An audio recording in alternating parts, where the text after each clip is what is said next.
Hi, Professor. My name is Jianyang Huang. I would like to introduce the report of the Community Assessment Project at the South Los Angeles Community Health Center.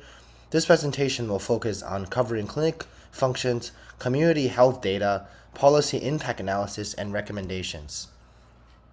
First of all, let's briefly introduce South Los Angeles Community Health Center.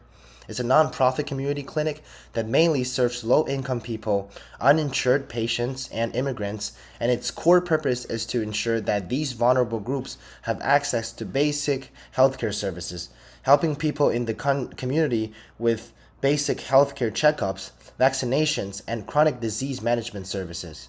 In addition to these basic services, the clinic also provides ambulatory medical services, which can provide healthcare services to homeless and those living in more remote areas. You can see the arrows on the map indicating the location of the South Los Angeles Community Health Center and the nearby community center and bus station. On this map, the communities it covers can be seen at a glance, and residents who live farther away can access healthcare through its mobile health service.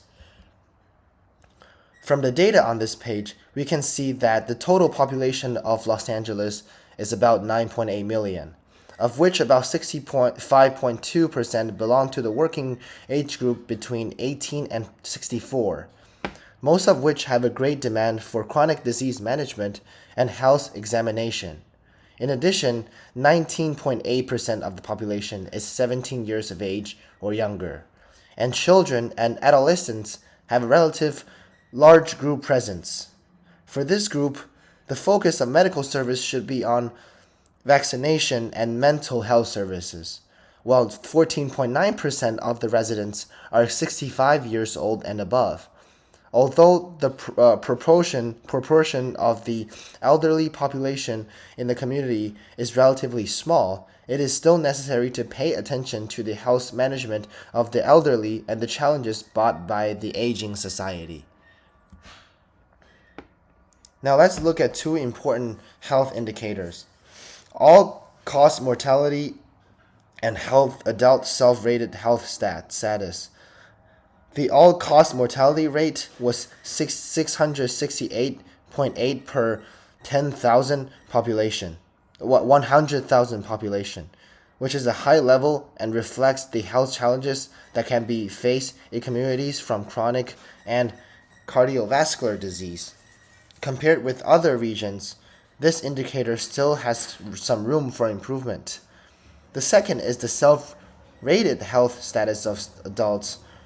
Through the data, we can see that 13.7% of adults think that their health status is poor, which also indicates that the residents of the community are worried about their health status, which may be due to some sub-healthy physical conditions. Therefore, in the clinic service, it is necessary to strengthen the attention and support for these residents. The next data is a few key health indicators.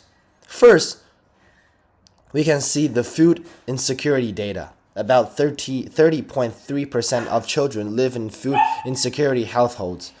These children may face nutritional deficiencies that affect their physical health and learning. In addition, the proportion of adults who are undernourished reach 34.2%, indicating that adults in the community are also facing similar problems, and that chronic undernutrition can affect multiple chronic disease and health inequalities.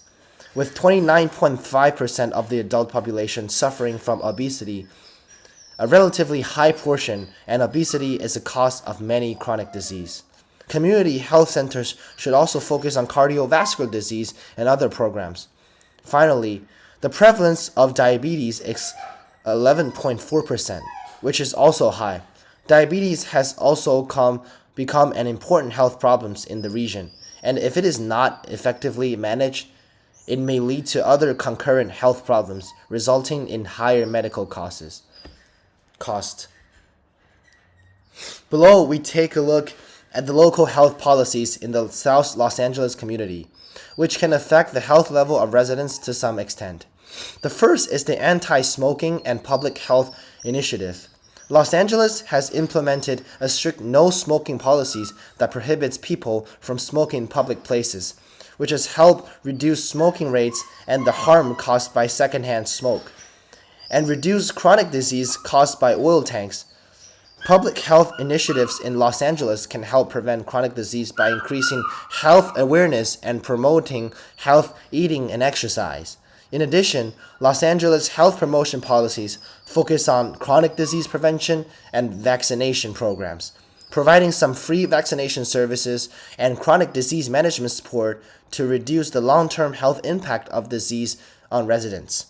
Finally, there are immigrants' health policies, which focus on the health needs of immigrants who do not have insurance plan. In Los Angeles, uninsured immigrants have access to a wider range of health services, including Medicaid, to help them get needed care. Of course, these local laws have certain advantages, but there are also some shortcomings. Advantages include health policies and health insurance coverage.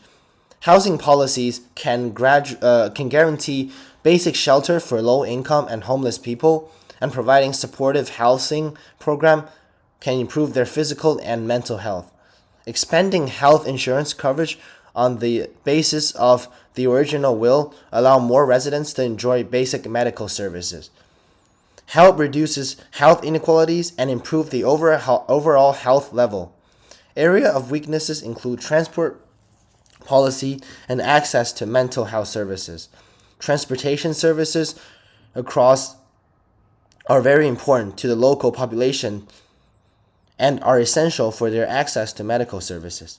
However, the local public transportation system is not perfect, which makes it difficult for some residents living in remote areas and some low-income families to easily access medical service. In addition, although the community provides some psychological counseling service, due to the limited resources, it is difficult for some low-income groups to obtain adequate support. Now we can see a community environmental assessment for South Los Angeles. The first is the traffic conditions. Because the traffic conditions directly affect the convenience of local residents, in some remote areas of South Los Angeles, transportation challenges can cause some residents to spend a lot of time and energy on the phone to get to medical facilities. Secondly, access to food in the community. The availability of healthy food is very important, but in some areas, many residents only have access to convenience stores and fast food restaurants, and there is a lack of fresh fruit and vegetables. The existence of such food deserts affects the quality of the diet of the inhabitants, further exacerbating the health risk. Due to the proximity of the mountainous areas, the health situations in some areas is still also worrying, with many residents living in health-affecting environments such as poor air quality and crowded living conditions, which can lead to the respiratory disease. The infrastructure in the community also affects the health level of the residents to a larger extent. Due to the lack of community activity centers in many places, many residents lack the opportunity to exercise, which may increase their risk of cardiovascular disease. The last is the public safety situation. The area has always had a high crime rate and security problems, which not only limited the residents' activities but also affect their mental health to a certain extent. At the South Los Angeles Community Health Center, one of the most important strengths is its comprehensive services, and it offers chronic disease management, mental health support, and basic health screenings. These services exist to meet the needs of different residents, while also focusing on health management of some low-income families and some uninsured people. The second is mobile medical services. Although the intensity of mobile medical service is not particularly large, it is also conducive to the medical service of those living in remote areas and the elderly who are inconvenient to travel, and can ensure the accessibility of medical service for these groups. Based on the above situations, we suggest that health education activities can be carried out through cooperations with community schools and markets, especially for adolescents and children. This can teach them about healthy eating and lifestyle improvements. In addition, through cooperations with the market, we can provide some healthier food and even provide more favorable prices for healthy food. Second, emphasis should be placed on the prevention and management of chronic diseases, which have a long-term impact on the health of the local population. Strengthening the management and prevention of chronic disease can reduce the health burden of residents and improve their quality of life. At the same time, the South Los Angeles Community Center is facing some threats because some low-income groups also face economic hardship, which directly affects their availability to pay. The existence of these situations can relate to health inequalities in communities, and the potential security problems will cause potential security threats to the clinic. The existence of the violent crimes will put the clinic staff and patients at risk, affecting the normal operations of the clinic. Thank you, guys. And the above is the references for this research. And that's all for my speech. Thank you for your attentions.